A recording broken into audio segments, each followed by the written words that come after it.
This is the Bahamas Tonight, the Northern Edition. Good evening all, I'm Shashina Roll. As always, it is so great to have you with us.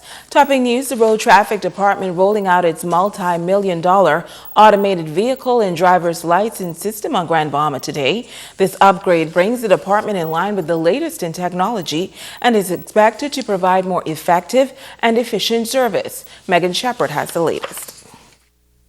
The Road Traffic Department of the Bahamas rolling out a new system to bring their operations into the 21st century. Comptroller Ross Smith says that the system should become available on February 6. Smith says the new automated vehicle and driver's license system is a major and fundamental change that will modernize operations. The online registration system will allow for the registration of all vehicle owners and driver's license holders. One major change is the appearance of the windshield disc. The disc on the windshield that also has a barcode. It can be scanned, but you could only see what's on there. All right? There's no name on the disc. All right, that's the one thing that was taken off. A lot of persons had some concerns about that being their name being on a disc. People can trace them, people can go after them, and so we have listened to the public and made the change. License plates will also have a new look in the colors of black and aquamarine. Yeah. If you're renewing your license now, you don't pay for plates. All right, you pay to just the standard $195 that you would pay ordinarily. You know, you have your license plate for life.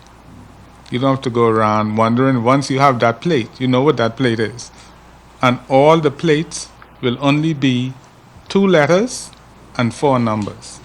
Another concern expressed by residents is that the machines in the Road Traffic Department were constantly down. Smith says he is asking for the patience and cooperation of the public. If a system goes down, I'm not expert in the IT area, but it will take a while sometime for it to be brought back online, right? And some people start to grumble and complain, but they realize it's no fault to the persons who are doing the job. It's just that happens within the system, right? But those are going to be minimal, you know, where we run out of this or the machine breaks down, we have backup machine. For example, if Grand Bahama can't print, we can print that in Nassau. Smith is also advising residents that the traditional system of registration and renewal during your birth month will continue. Only persons whose vehicle licenses expire during the month of February or who had not gotten their licenses during the month of January, and persons who are transferring a vehicle as well as new vehicle will be accommodated in the month of February or in the month of March. Now, Smith says that registration is a one-time process. Simply log on to www.roadtraffic@bahamas.gov.bs and follow the prompts. Several documents will need to be scanned for registration. Megan Shepard, ZNS Network News. In other news, the residents of Sweetings Key are still experiencing a water challenge since the passing of Hurricane Matthew. The vexing issue was discussed during the House of Assembly's meeting on Thursday. The absence of potable water has become a major challenge for residents of Sweetings Key post-Hurricane Matthew. Minister for Grand Bahama, Dr. Michael Darville, addressing the concern during the House of Assembly's proceeding Wednesday. He says the government is aware of the problem. We have had intervention from the Water and Sewage Department as well as our partners, the Grand Bahama Utility Company. We are of the view that one of 2 things is happening. The water is being produced and the water supply that once supplied the entire community appears to be insufficient, and we believe that there may be some issues underground with leaks under the ground. Notice a possibility that's still being assessed, and once that is assessed and that proves not to be the point, and we find that no one is actually utilizing the water inappropriately, then what we would do is we would definitely make the recommendation to upgrade the RO plant in order to handle the increased capacity that is necessary. Darville says the government is feverishly exploring all options to ensure that this issue is resolved as soon as possible. As far as saying it's a hazard, I wouldn't go to that extent. It's something that needs to be addressed because we are now in the position where there may be a demand to upgrade the Arrow plant in order to produce the additional capacity necessary to supply the community. But the community of Sweetens Key always have potable water.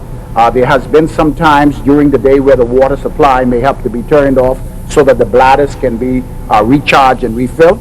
But information was submitted to the water department, and the chairman is aware of it as well as his team. And we want to assure the residents of Sweetens Key, just like how we're producing potable water for certain parts of East and West Grand Bahama, we would definitely have to do the necessary adjustments with the Arrow plant to ensure that the individuals on that key have access to potable water 24 hours a day. Member of Parliament for the area, Peter Turnquest, says he believes it is a capacity issue.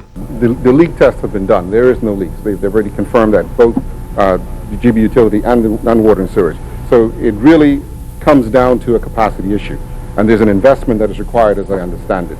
And so I believe we can leapfrog all of that in between and just focus on the requirement to expand the capacity. And there are health issues that are attached to this issue because they do not have access to water after 11 o'clock in the morning. And it's only on for about an hour or 2 hours. And if you're on the end of the line, you're getting drips. So it has to be addressed, Mr. Speaker. But Minister Darville contends that there is no potential hazard. There is no health issue. The member indicated that there is no leaks. The report that's coming from water and sewage, that report is not conclusive. If he has information that I don't have, I would like for him to share it. But we're waiting for water and sewage to give us the final word. Once that is done, we have spoken to the contractor who's responsible for the Arrow plant. If there's a need for the upgrade, the Water and Sewage Department will make the recommendation for the upgrade and provide the necessary supply to the residents of Sweetens Key. Environmental issues are being addressed globally, and the United Nations Environment Unit is being led by a Bahamian who has a pulse on a number of global challenges. Ricardo Lightborn reports. The world we live in is changing every day, and if there's going to be a world for our children, it's going to have to be protected today and also change our habits. Assistant Secretary General United Nations in New York and Director of Environmental Programs, Elliot Harris, pointed to countries' habits and their effects on the environment globally. We know that burning fossil fuels contributes to greenhouse gas emissions, and the greenhouse gases warm the atmosphere. That is what is behind a lot of the change in the patterns of storms that we see. That's behind the changing temperatures and the changing rainfall patterns that we see. And that has implications also for agriculture and just for the very industry from which we live here in the Bahamas, for tourism. All right? But changing that is not easy. So much of the way we live is based upon having fossil fuels, using them to drive our cars, to generate the heating and the cooling that we use. And these are areas where, if you're not aware of how important it is to act now, you tend to put it off. And it becomes more and more difficult to deal with because the problem is larger and larger. And yet, if you look back over recent history, you see that when people get together and decide, yes, we want to fix a problem, it can be fixed. The drive of countries to maintain and sustain their environments is a continuous battle, says Harris. Of course, that's one of the biggest problems that we face on a global scale today, the war in Syria, and unfortunately the conflicts that are happening in other places. And part of what is going on as a result of that is it's driving people out of their homes, it's creating a migration crisis, the likes of which we've never seen before. And that tends to focus the attention on trying to resolve this problem. Takes away a little bit of the time and effort that we can spend on some of the other problems that themselves are not going away. Elliot's brief visit to his father, golf legend Carlton Harris, this a New Year's tradition and very special. My son is the first Bahamian to have reached, to attain such heights. In the first place, it's the same thing with the IMFs. He was there, there's no other Bahamian at the IMF, a senior economist, a divisional head. He has done very well. The world may change every day, but family bonds like those of the Harris family remains consistent. Ricardo Lightborn, ZS Network News. Stay with us, there's more news right after this.